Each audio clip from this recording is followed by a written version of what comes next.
ಸ್ವಾಮಿಯೇ ಅಯ್ಯಪ್ಪೋ ಸ್ವಾಮಿಯೇ.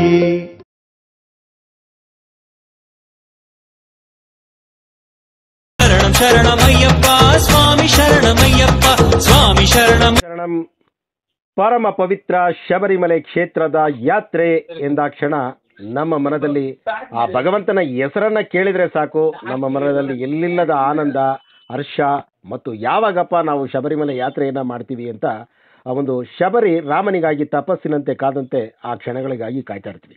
ಅದರಲ್ಲೂ ವಿಶೇಷವಾಗಿ ಆ ನವೆಂಬರ್, ಡಿಸೆಂಬರ್, ಜನವರಿ ಅಂದರೆ ಎಲ್ಲಿ ನೋಡಿದ್ರೂ ಕೂಡ ಕಪ್ಪು ವಸ್ತ್ರಧಾರಿಗಳು, ಶರಣಘೋಷ ಇದನ್ನೆಲ್ಲ ಕೇಳ್ತಾ ಇರ್ತೀರ. ಕಳೆದ ಜೂನ್ 18ರಂದು ನಮ್ಮ ಬೆಂಗಳೂರಿನಿಂದ ಆ ಒಂದು ಸರಿಸುಮಾರು 4000 ಕಿಲೋಮೀಟರ್ ಪಾದಯಾತ್ರೆಯನ್ನು ಮಾಡುವ ಹಂಬಲವನ್ನು ಇಟ್ಕೊಂಡು ಆ ಭಗವಂತನನ್ನು ಪ್ರಾರ್ಥಿಸುತ್ತಾ, ಅನವರತ ಸ್ವಾಮಿ ಅಯ್ಯಪ್ಪನನ್ನು ನೆನೆಯುತ್ತಾ ಮತ್ತು ಆ ತಾಯಿಯ ಒಂದು ವಿಶೇಷವಾದ ಅವತಾರವಾದ ಭದ್ರಕಾಳಿಯನ್ನು ನೆನೆಯುತ್ತಾ ಸದಾ ಆ ಸ್ವಾಮಿ ಅಯ್ಯಪ್ಪನನ್ನು ಧ್ಯಾನಿಸುತ್ತಾ ಯುವಕರ ತಂಡವೊಂದು ನಮ್ಮ ಬೆಂಗಳೂರಿನಿಂದ ಕೇದಾರ್ನಾಥ್ಗೆ ಹೋಗಿ ಅಲ್ಲಿಂದ ಪಾದಯಾತ್ರೆ ಮಾಡ್ತೀವಿ ಎಂಬ ಒಂದು ವಿವರವಾದ ವಿವರಣೆಯನ್ನು ಸರಿಸುಮಾರು 40 ನಿಮಿಷದ ವಿಡಿಯೋವನ್ನು ನಾವು ಪ್ರಸಾರ ಮಾಡಿದ್ದು. ಆ ಪ್ರಸಾರದ ತಾವಿನ್ನೂ ನೋಡಿಲ್ಲ ಅಂದರೆ ಅದರ ಲಿಂಕನ್ನು ಕೂಡ ಈ ವಿಡಿಯೋ ಡಿಸ್ಕ್ರಿಪ್ಷನಲ್ಲಿ ಹಾಕಿರ್ತೀನಿ.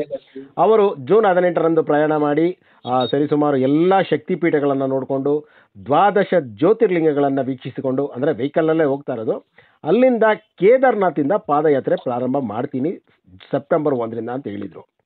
ಅಲ್ಲಿಂದ ನಾವು ಅವ್ರನ್ನ ಯಾವುದೇ ಒಂದು, ಯಾಕೆಂದರೆ ಯಾತ್ರೆಯಲ್ಲಿರ್ತಾರೆ, ಅವ್ರನ್ನ ತೊಂದರೆ ಕೊಡಬಾರ್ದು ಅಂತ ಯಾವುದೇ ಒಂದು ಕರೆನೂ ಮಾಡಿರಲಿಲ್ಲ.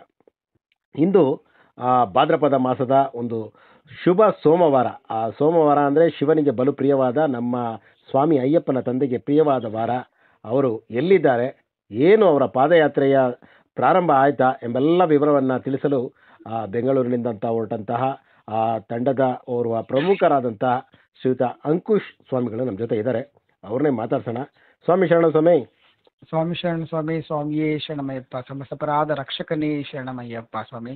ನಮಗೆ ಜೂನ್ 18ರಂದು ಆ ಮಾರುತಿ ರಾಯನ ಕ್ಷೇತ್ರದಲ್ಲಿ, ಅಂದರೆ ರಾಮನಗರದಿಂದ ಸರಿಸುಮಾರು 6 ಕಿಲೋಮೀಟರ್ ದೂರದಲ್ಲಿ ಕೆಂಗಲ್ಲಲ್ಲಿ ನಿಮ್ಮ ತಂಡ ದೊರಕಿತ್ತು. ಹೌದು. ಅದರ ನಂತರ ನಾವು ನಿಮ್ಮನ್ನ ಸಂಪರ್ಕಕ್ಕೆ ಬರಲಿಲ್ಲ. ಈಗ ಎಲ್ಲ ಶಕ್ತಿಪೀಠಗಳು ನೋಡಿದ್ರ, ಹೇಗಿತ್ತು ನಿಮ್ಮ ಮತ್ತೆ ಪಾದಯಾತ್ರೆ ಪ್ರಾರಂಭ ಮಾಡಿದ್ರ, ಏನು ಇದರ ವಿವರವನ್ನ ನಮ್ಮ ಸ್ವಾಮಿಗಳಿಗೆ ಕೊಡಿ. ಸ್ವಾಮಿ ಶರಣಂ. ಸ್ವಾಮಿ ಶರಣಂ ಸ್ವಾಮಿ. ನಿಮ್ಮನ್ನ ಭೇಟಿಯಾಗಿ ನಂತರ ಕೆಂಗಲ್ ಹನುಮಂತನ ದರ್ಶನದಿಂದ ಒಂದು ಶಕ್ತಿ ತುಂಬಿ ಯಾತ್ರೆ ಶುರುವಾಗಿದೆ ನಮ್ಮ ಯಾತ್ರೆ. ಅಲ್ಲಿಂದ ನಾವು ಮುಂದೆ ನಮ್ಮ ಚಾಮುಂಡಿ ತಾಯಿ, ನಮ್ಮ ಕನ್ನಡಾಂಬೆಯ ಚಾಮುಂಡಿ ತಾಯಿಯ ದರ್ಶನ ಮಾಡಿ ನಮ್ಮ ಯಾತ್ರೆ ಶುರುವಾಗಿದ್ದು. ಈ ಯಾತ್ರೆಯಲ್ಲಿ ನಾವು ಮುಂಚಿತವಾಗಿ ಏನು ಅನ್ಕೊಂಡಿದ್ರಿ, ಆದರೆ ಅನುಭವ ಏನಾಯಿತು, ಈಗ ಆಗ್ತಿರೋದು ಪ್ರತಿಯೊಂದು ಕೂಡ ವಿಭಿನ್ನ. ಪ್ರತಿಯೊಂದು ಕೂಡ ಆ ತಾಯಿ ಭದ್ರಕಾಳಿ, ನಮ್ಮ ಸಾಕ್ಷಾತ್ ಶ್ರೀ ಶಬರಿಮಲೆ ಅಯ್ಯಪ್ಪ ಸ್ವಾಮಿಯ ಪ್ರತಿಯೊಂದು ಅವರ ಆಶೀರ್ವಾದದೊಂದಿಗೆ ನಡೀತಾ ಇದೆ. ಎಷ್ಟೋ ಸಮಸ್ಯೆಗಳು, ಎಷ್ಟೋ ನಮಗೆ ತೊಂದರೆಗಳಾಗ್ತಾ ಬಂತು, ನಮಗೆ ಮನಸ್ತಾಪಗಳು ಯಾವುದೇ ಇದ್ರೂ ಭಗವಂತ ಮಣಿಕಂಠ ಮಾತ್ರ ನಮ್ಮನ್ನು ಯಾವುದೇ ರೀತಿಯಿಂದ ಎಲ್ಲೂ ಈ ಯಾತ್ರೆ ನಿಲ್ಲಲು ಬಿಡಲಿಲ್ಲ. ಅವು ನಮ್ಮ ಯಾತ್ರೆ ಸಾಗ್ತಾನೆ ಇದೆ. ನಾವು ನಮ್ಮ ಮೊದಲನೇ ಜ್ಯೋತಿರ್ಲಿಂಗ ನಾವು ದರ್ಶನ ಪಡೆದು ನಮ್ಮ ತಮಿಳುನಾಡಿನ ರಾಮೇಶ್ವರ ಕ್ಷೇತ್ರ. ಹೇಗಂದರೆ ಅಲ್ಲಿ ಪ್ರತಿಯೊಬ್ಬರಿಗೂ ಗೊತ್ತು, ನಮ್ಮ ಈ ಕಲಿಯುಗ ಬರೋದಕ್ಕೂ ಮುಂಚೆ ಶ್ರೀರಾಮ ಅವತಾರದಲ್ಲಿ ರಾಮ ಕ್ಷೇತ್ರದಲ್ಲಿ ಅವರು ಆ ಭಗವಂತನ ಮೋಕ್ಷದಾರಿ ಹೋಗ್ಲಿಕ್ಕೆ ಮೊದಲು ಅವರು ಇಲ್ಲೇ ಈ ಸ್ಥಳದಲ್ಲಿ ಶಿವಲಿಂಗ ಪ್ರತಿಷ್ಠಾಪನೆ ಮಾಡಿ ಹೊರಟಿದಂತ.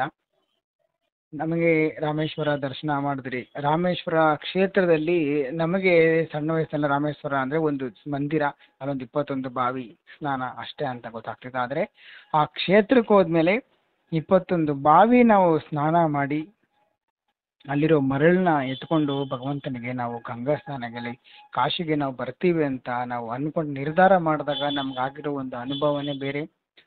ಒಂದು ಎಕ್ಸ್ಪೀರಿಯನ್ಸ್ ಆಗಲಿ, ಒಂದು ಸಂತೋಷ ಪ್ರತಿಯೊಂದವಾಗೇ ಬರ್ತಿತ್ತು. ಯಾಕಂದರೆ ನಮ್ಮ ಈ ಸನಾತನ ಧರ್ಮದಲ್ಲಿ ಕಾಶಿ ರಾಮೇಶ್ವರಂ ಯಾತ್ರೆ ಅನ್ನೋದು ಒಂದು ಬಹುದೊಡ್ಡವಾದ ಯಾತ್ರೆ.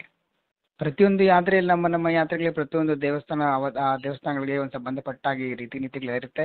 ಆದರೆ ಕಾಶಿ ಯಾತ್ರೆ, ರಾಮೇಶ್ವರಂ ಯಾತ್ರೆ ಒಂದು ವಿಭಿನ್ನ. ಅದರಲ್ಲಿ ಕೆಲವು ಮೂಲಾಧಾರಗಳು, ಕೆಲವು ವಿಶೇಷ ಸಂಗತಿಗಳಿತ್ತು. ಅದನ್ನು ಮುಗಿಸಿದ ನಂತರ ಅಲ್ಲಿಂದ ನಾವು ನಮಗೆ ಹತ್ತಿರವಾದ ಕ್ಷೇತ್ರ ಬಂದು ಕಾಂಚೀಪುರಂ, ಕಂಚಿ ಕಾಮಾಕ್ಷಿ, ಅಲ್ಲಿ ಆ ತಾಯಿಯ ದರ್ಶನ ಮಾಡಿ, ಆ ತಾಯಿ ಸ್ವರೂಪ ಅಲ್ಲಿ ದೇವಸ್ಥಾನದ ಮುಂದೆ ಒಂದು ಗರುಡಗಂಬ ಥರ ಇದೆ. ಆ ಆ ಆ ಕಲ್ಲಿನಲ್ಲೇ ಆ ತಾಯಿಯ ಒಂದು ಶಕ್ತಿನ ನಾವು ಅಲ್ಲಿ ಸ್ಪಂದಿಸ್ಬೋದು. ಯಾರನ್ನ ಹೋಗಿ ಆ ಕಲ್ಲು ಮುಂದೆ ಒಂದು 2 ನಿಮಿಷ ನಿಂತು ಆ ತಾಯಿನ ನೆನೆಸ್ಕೊಂಡ್ರೆ ಆ ಶಕ್ತಿ ನಮ್ಮ ದೇಹಕ್ಕೆ ಮುಟ್ಟೋ ಥರ ಒಂದು ಅನುಭವ ಆಗುತ್ತೆ. ದಯವಿಟ್ಟು ಯಾರನ್ನ ಹೋದರೆ ಅಲ್ಲಿ ನೋಡ್ಬೋದು.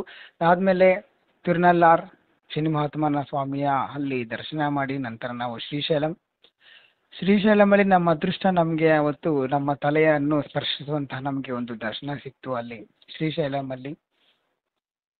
ಆಮೇಲೆ ಅಲ್ಲಿ ಭ್ರಮರಾಂಬ ದೇವಿ ದರ್ಶನ ಆಗಿ ತಂದೆ ಮತ್ತೆ ತಾಯಿ ಇಬ್ಬರು ಆ ಕ್ಷೇತ್ರದಲ್ಲಿ ದರ್ಶನ ಮುಗಿಸಿ ಅಲ್ಲಿಂದ ಕುಕ್ತೇಶ್ವರ ತಾಯಿ, ಅದು ಒಂದೇ ಪಿತಾಪುರ ಮಾತ್ರ ಕುಕ್ತೇಶ್ವರ ತಾಯಿ ಶಕ್ತಿಪೀಠ. ಅದಾದ ನಂತರ ಜೋಗುಳಾಂಬ, ದ್ರಾಕ್ಷಾರಾಮ್, ಈ ಥರ ಒಂದು ವಿಶೇಷವಾದ ಸ್ಥಳಗಳು ಸ್ವಾಮಿ. ನಾವು ನೋಡ್ತಾ ಹೋದಾಗ ನಮಗೆ ಒಂದೊಂದು ದೇವಸ್ಥಾನದಲ್ಲಿ ಒಂದೊಂದು ಹಂತ ಆಗಲಿ ಒಂದೊಂದು ವಿಶೇಷವಾದ ಶಕ್ತಿ ನಮ್ಮ ದೇಹದಲ್ಲಿ ನಮಗೆ ಬರ್ತಾ ಇದೆ ಅಂತ, ಏನೋ ಒಂದು ಕಡೆ ಏನೋ ದೇವರ ಅನುಗ್ರಹ ನಮಗೆ ನಮ್ಮ ಮೇಲೆ ಜಾಸ್ತಿ ಆಗ್ತಾ ಇದೆ ಅನ್ನೋ ಒಂದು ಸಂತೋಷ. ನಮಗೇನಂದರೆ ಭಕ್ತಿ ಎನ್ನುವುದು ನಾವು ಎಷ್ಟು ದೇವರಿಗೆ ನಾವು ಪೂಜೆ ಮಾಡ್ತೀವೋ ನಾವು ಅಷ್ಟು ಮೇಲೆ ಹೋಗ್ತಾ ಇದ್ದೀರಿ ಅಂತಲ್ಲ, ಅಷ್ಟು ಪಾತಾಳಕ್ಕೆ ಇಳಿತಾ ಇದ್ದೀವಿ ಅನ್ನೋದು ಆ ಭಗವಂತ ತಾಯಿ ಶಕ್ತಿ ಪೀಠ ಪ್ರತಿಯೊಂದು ನಮಗೆ ಸೂಚನೆ ಕೊಡ್ತಾನೆ ಬಂತು. ನಾವು ಆರಂಭದಲ್ಲಿ ತುಂಬ ಮಾತಾಡ್ತಾ ಹೋಗ್ತಾ ಇದ್ವಿ ಪ್ಲೇಸಸ್ ಬಗ್ಗೆ, ದೇವಸ್ಥಾನಗಳ ಬಗ್ಗೆ. ಅಲ್ಲಿ ಹೋಗ್ತಾ ಪ್ರತಿಯೊಬ್ಬರು ಮೌನ. ಆ ಶಕ್ತಿ ಆಗಲಿ ಆ ಪ್ರತಿಯೊಂದನ್ನು ನಾವು ಸ್ಪಂದಿಸ್ತಾ ಹೋದಾಗ, ಆನಂದಿಸ್ತಾ ಹೋದಾಗ ನಾವು ಶೂನ್ಯ, ಭಗವಂತ ಶೂನ್ಯ ಅನ್ನೋದೇ ನಮಗೆ ತಿಳಿಸ್ಕೊಡ್ತಾ ಇತ್ತು. ಹಾಗೆ ಅಲ್ಲಿ ಈ ನಮಗೆ ಶಕ್ತಿಪೀಠಗಳಲ್ಲಿ ಕೆಲವೊಂದು ದೇವಸ್ಥಾನ ನಮ್ಗೆ ಗೊತ್ತಿತ್ತು. ಆದರೆ ಜೋಗುಳಾಂಬ ಒಂದು ಕ್ಷೇತ್ರ ಬಂತು. ಆ ಕ್ಷೇತ್ರ ತಾಯಿ ಸ್ಮಶಾನವನ್ನೇ ತನ್ನ ಕಿರೀಟದಲ್ಲಿ ಇಟ್ಟು ಇರುವ ಸ್ಥಳ. ಆ ಊರಲ್ಲಿ ಏನು ವಿಶೇಷ ಅಂದರೆ ದೇವಸ್ಥಾನ ಗೋಡೆಗೆ ಪಕ್ಕದಲ್ಲಿ, ಕಾಂಪೌಂಡ್ ಪಕ್ಕದಲ್ಲೇ ಒಂದು ದರ್ಗಾ, ಅದರ ಪಕ್ಕದಲ್ಲಿಯೇ ದೇವಸ್ಥಾನ ದರ್ಗಾ ಪ್ರತಿಯೊಂದು ಅಲ್ಲೇ ಪಕ್ಕದಲ್ಲೇ. ಅಲ್ಲಿ ಯಾವುದೇ ರೀತಿಯಾದ ಜಾತಿ ಧರ್ಮವಿಲ್ಲದೆ ಪ್ರತಿಯೊಬ್ಬರು ಅಲ್ಲೇ ಪೂಜೆಗೆ ಬರ್ತಾರೆ, ಅಲ್ಲೇ ಅಡುಗೆ ಮಾಡಿಕೊಂಡು ತಿಂದು ಸಂತೋಷದಿಂದ ಸಂಪೂರ್ಣ ಹೋಗ್ತಿದ್ರು. ಆ ಕ್ಷೇತ್ರದಲ್ಲಿ ಆ ಊರಲ್ಲೇ ಒಂದು ಸಾವಿರಾರು ಲಿಂಗಗಳು ಪ್ರತಿಷ್ಠಾಪನೆ ಆಗಿರೋದು ಆ ಊರಲ್ಲಿ, ಆ ಜೋಗುಳಾಂಬ ಅಲ್ಲಿ. ಆ ತಾಯಿ ಸ್ಮಶಾನ ತಲೆಯಲ್ಲಿ ಅಂತಂದೆ ಅಂದರೆ ಅಲ್ಲಿ ತಾಯಿ ಕಿರೀಟದಲ್ಲಿ ಮೂಳೆ, ಆಮೇಲೆ ಚೇಳು, ಆಮೇಲೆ ಬಲ್ಲಿ, ಈ ಥರ ಇವೆಲ್ಲ ತಲೆಯಲ್ಲಿ ಕಿರೀಟದಲ್ಲಿಟ್ಟು ಆಕೆ ಅಲ್ಲಿ ದರ್ಶನ ಕೊಡ್ತಾ ಇರೋದು ನಮಗೆ. ಅಲ್ಲಿ ವಿಶೇಷ ಏನಂದರೆ ಎಲ್ಲ ದೇವಸ್ಥಾನಗಳಲ್ಲಿ ಪರಮೇಶ್ವರನನ್ನು ತಾಯಿ ಬಂದು ಕುತ್ಕೊಳ್ಳಿ ಅನ್ನೋ ಹೇಳುವ ಸಂದರ್ಭವಿದ್ದರೆ, ಜೋಗುಳಾಂಬ ದೇವಸ್ಥಾನದಲ್ಲಿ ಪರಮೇಶ್ವರನನ್ನು ತಾಯಿ ನೀನು ಬೇಡ ಅಂತ ಹೇಳಿ ನೆಲೆಸಿದ ಸ್ಥಳ ಅದು ಜೋಗುಳಾಂಬ. ಮಂತ್ರಾಲಯದಿಂದ ಒಂದು 70 ಕಿಲೋಮೀಟ್ರು ಡಿಫ್ರೆನ್ಸ್ ಇರುತ್ತೆ. ದಯವಿಟ್ಟು ಯಾರನ್ನ ಹೋದರೆ ಆ ಸ್ಥಳ ನೋಡಿದ್ರೆ ತುಂಬ ವಿಶೇಷ ಅನಿಸುತ್ತೆ ನಿಮಗೆ. ಅಲ್ಲಿರೋರ ಹತ್ರ ಎಲ್ಲ ಮಾತಾಡಿದಾಗ ಅವ್ರ ಅನುಭವ ತಿಳ್ಕೊಂಡಾಗ ನನಗೆ ತುಂಬ ಖುಷಿ ಆಯಿತು. ಅದು ಮುಗಿದ ನಂತರ ನಾವು ನೆಕ್ಸ್ಟು ಮಹಾರಾಷ್ಟ್ರ ಬಂದಾಗ ನೆಕ್ಸ್ಟ್ ನಾವು ಗುಜರಾತ್ ಬಂದಮೇಲೆ ಮಹಾರಾಷ್ಟ್ರ, ಹೀಗೆ ಎಲ್ಲ ನಮ್ಮ ಸ್ಟೇಟ್ಗಳಲ್ಲಿ ನಮಗೆ ಭೀಮಾಶಂಕರ ದರ್ಶನ, ತ್ರಿಯಂಬಕೇಶ್ವರ ದರ್ಶನ, ನಾಗೇಶ್ವರ ದರ್ಶನ, ಸೋಮನಾಥೇಶ್ವರ ದರ್ಶನ. ಒಂದೊಂದು ಶಿವಲಿಂಗದಲ್ಲಿ ಒಂದೊಂದು ಆಕಾರ ಆಗಲಿ, ಅದೇ ದೇವಸ್ಥಾನಕ್ಕೆ ಆಗಿರೋ ಒಂದೊಂದು ಗುಡಿ ಗೋಪುರಗಳಲ್ಲೇ ಒಂದು ಶಕ್ತಿ. ಕೆಲವು ದೇವಸ್ಥಾನಗಳಲ್ಲಿ ತ್ರಿಯಂಬಕೇಶ್ವರ ದೇವಸ್ಥಾನದಲ್ಲಿ 3 ಲಿಂಗ ಸ್ಪರ್ಶದಲ್ಲಿ 3 ಲಿಂಗಗಳಿರುವ ಥರ ಬ್ರಹ್ಮ ವಿಷ್ಣು ಮಹೇಶ್ವರ ಅಂತ ನಾವು ತೊಗೊಬೋದು.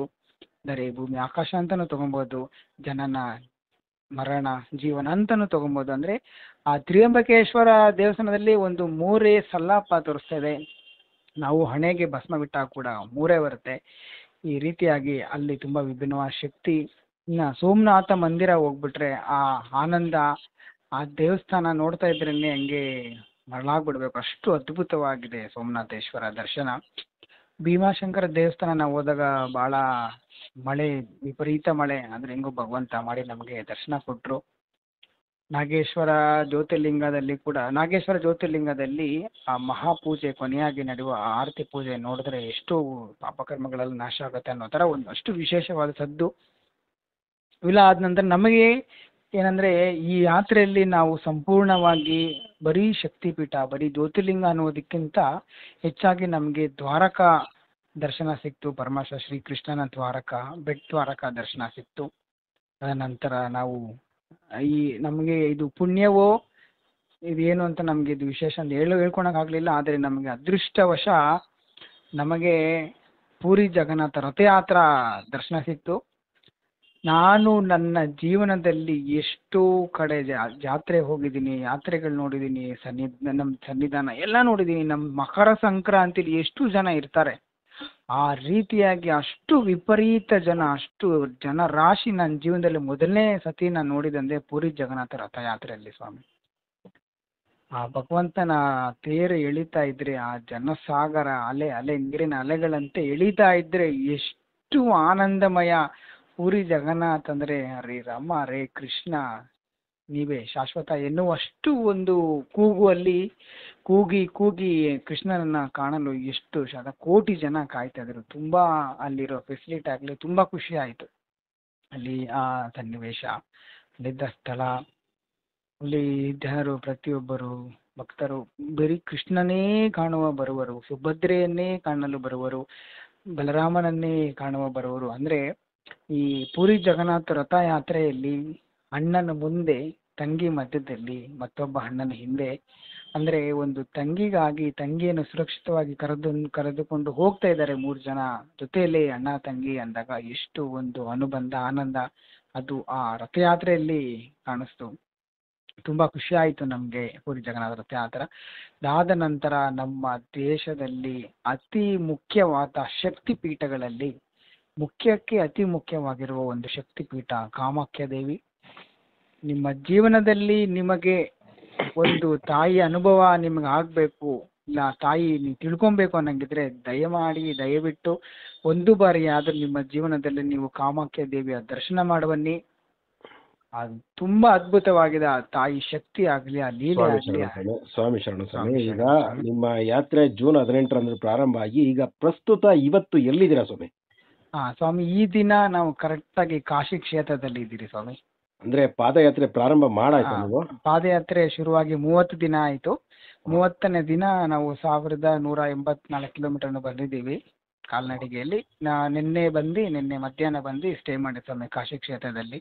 ಅಂದ್ರೆ ನಮ್ಮ ಪುಣ್ಯನೋ ಭಗವಂತ ಎಲ್ಲರ ಪುಣ್ಯನೋ ಸೋಮವಾರ ಕಾಶಿ ಕ್ಷೇತ್ರದಿಂದ ನೀವು ಮಾತಾಡ್ತಾ ಇದ್ದೀರಾ ಸ್ವಾಮಿ. ಈಗ ನೀವು ನಿಮ್ಮ ಯಾತ್ರೆಯಾದ ಒಂದು ಪ್ರಮುಖ ಘಟ್ಟ ಕಾಮಾಖ್ಯ ದೇವಿಯ ಬಗ್ಗೆ ಹೇಳಕ್ ಬಂದ್ರಿ. ಹೌದು ಸರ್. ನಿಮ್ಮ ಪಾದಯಾತ್ರೆ ವಿವರವನ್ನು ನಾವು ಕೇಳ್ತೀವಿ. ಅದಕ್ಕೂ ಮೊದಲು ಕಾಮಾಖ್ಯ ಕ್ಷೇತ್ರದ ಒಂದು ಸಂಪೂರ್ಣವಾದ ವಿವರ, ಯಾಕೆಂದ್ರೆ ನಾವು ಕೂಡ ನೋಡಿಲ್ಲ, ಆದ್ರೆ ಎಲ್ಲರೂ ಕೂಡ ಆ ಕ್ಷೇತ್ರದ ಬಗ್ಗೆ ಬಹಳಷ್ಟು ಹೇಳ್ತಾ ಇದ್ದಾಗ ಕೇಳಲೇಬೇಕು ಅನಿಸುತ್ತೆ. ಅದನ್ನ ಪ್ರತ್ಯೇಕವಾಗಿ ನಮ್ಮ ಎಲ್ಲಾ ಸ್ವಾಮಿಗಳಿಗೆ ತಿಳಿಸ್ತೀವಿ. ಈಗ ನಿಮ್ಮ ಪಾದಯಾತ್ರೆಯ ಪ್ರಾರಂಭದ ಕೆಲವು ಏನು ಟ್ರೈಲರ್ ಇದೆ ಅದನ್ನು ನೀವು ಇನ್ನೂ ಬಂದಿಲ್ಲ. ಜಸ್ಟ್ ನೀವು ಏನು ಎಲ್ಲಾ ದೇವಸ್ಥಾನಗಳಿಗೆ ಯಾವ ವೆಹಿಕಲ್ ಅಲ್ಲಿ ಹೋಗಿದ್ರೆ ಅಲ್ಲಿ ಹೇಳಿದ್ದೀರಾ. ಕಾಮಾಖ್ಯ ಕ್ಷೇತ್ರದಿಂದ ನಾವು ನಿಮ್ಮನ್ನ ಮತ್ತೆ ನಿಮ್ಮ ಯಾತ್ರಾ ಅನುಭವದ 2ನೇ ಅನುಭವಕ್ಕೆ ನಾವು ಮತ್ತೆ ಮಾತಾಡ್ತೀವಿ ಸ್ವಾಮಿ. ನಿಮಗೆ ಇಷ್ಟು ಮಾಹಿತಿಯನ್ನ ನೀವು ಕೊಡ್ತಾ ಇದ್ದೀರಾ. ನಾವು ನಿಮ್ಮ ಆ ಒಂದು ಸರಿಸುಮಾರು 4,000 ಕಿಲೋಮೀಟರ್ ನಿಮ್ದು? ಸ್ವಾಮಿ ಹೌದು, 4,000 ಸ್ವಾಮಿ. ಅಂದ್ರೆ ಒಂದು 25% ಪಾದಯಾತ್ರೆ ಮಾಡಿದಿರಾ. ಆ ಅನುಭವ ಮತ್ತೆ ಆ ಪಾದಯಾತ್ರೆಗೂ ಮೊದಲಕ್ಕೆ ಹೋಗ್ಲಿಕ್ಕೆ ನಿಮ್ಮ ಯಾತ್ರೆಯಲ್ಲಿ ಏನಾದರೂ ಎಡರು ತೊಡರುಗಳಾಯ್ತಾ ಅಂದ್ರೆ ಅದನ್ನೆಲ್ಲ ಕೇಳ್ತೀವಿ. ಈಗ ನಮಗೆ ಮುಖ್ಯವಾಗಿ ಈಗ ನೀವು ಇದಕ್ಕೆ ಯಾಕೆಂದ್ರೆ ನಮ್ಮ ಸ್ವಾಮಿಗಳಿಗೆ ಜಾಸ್ತಿ ಸುದೀರ್ಘವಾದ್ರೆ ಒಂದೇ ಎಪಿಸೋಡ್ ಅಲ್ಲಿ ನೋಡ್ಲಾರ, ಅದಕ್ಕೋಸ್ಕರ ಈಗ ಇದನ್ನ ನೀವು ಇಲ್ಲಿವರೆಗೂ ನೀವೇನು ಹೇಳಿದ್ರಿ ಜ್ಯೋತಿರ್ಲಿಂಗಗಳಲ್ಲಿ ಮತ್ತೆ ಶಕ್ತಿಪೀಠ ಮತ್ತೆ ನಿಮ್ಮ ಬ್ರಹ್ಮ ವಿಷ್ಣು ಮಹೇಶ್ವರ ಮತ್ತೆ ಜಗತ್ತು ಜೀವನ ಬದುಕು ಎಲ್ಲವರು 3ರಲ್ಲೇ ಇದೆ. ನಮ್ಮ ಜೀವನನೂ 3 ದಿನ, ನಿನ್ನೆ ಇವತ್ತು ನಾಳೆ ನಾವು ನೋಡ್ತೀವಿ ಇಲ್ಲವೋ ಗೊತ್ತಿಲ್ಲ. ಅದೇ ರೀತಿ ನಿಮಗೆ ಆ ಒಂದು ಅಲ್ಪ ವಿರಾಮ ಸ್ವಾಮಿ, ಮತ್ತೆ 2ನೇ ಎಪಿಸೋಡ್ನಲ್ಲಿ ಖಂಡಿತ ನಮ್ಮ ಸ್ವಾಮಿಗಳಿಗೆ ತಿಳಿಸ್ತೀವಿ. ಕಾಮಾಖ್ಯ ದೇವಿಯ ಆ ಒಂದು ಅನುಭವ, ಅಲ್ಲಿನ ಒಂದು ವಿಚಾರಗಳನ್ನ ನಮ್ಮ ಸ್ವಾಮಿಗಳು ತಿಳಿದುಕೋಬೇಕು ಅಂದ್ರೆ ಈ ನಮ್ಮ ಅಂಕುಶ್ ಸ್ವಾಮಿಗಳು ಜೊತೆಲಿ ಯಾರ್ಯಾರು ಇದ್ದಾರೆ ಸ್ವಾಮಿ? ಈಗ ಸ್ವಾಮಿ ನಮ್ಮ ಜೊತೆಯಲ್ಲಿ ಒಬ್ರು ಮಹೇಶ್ ಸ್ವಾಮಿ ಅಂತ ಇದ್ದಾರೆ, ಮತ್ತೊಬ್ರು ಸ್ವಾಮಿ ಹೊರಗಡೆ ಹೋಗಿದ್ದಾರೆ. ಈ ಸದ್ಯಕ್ಕೆ ನಾವು 3 ಜನ ಇದ್ದೀರಿ ಸ್ವಾಮಿ.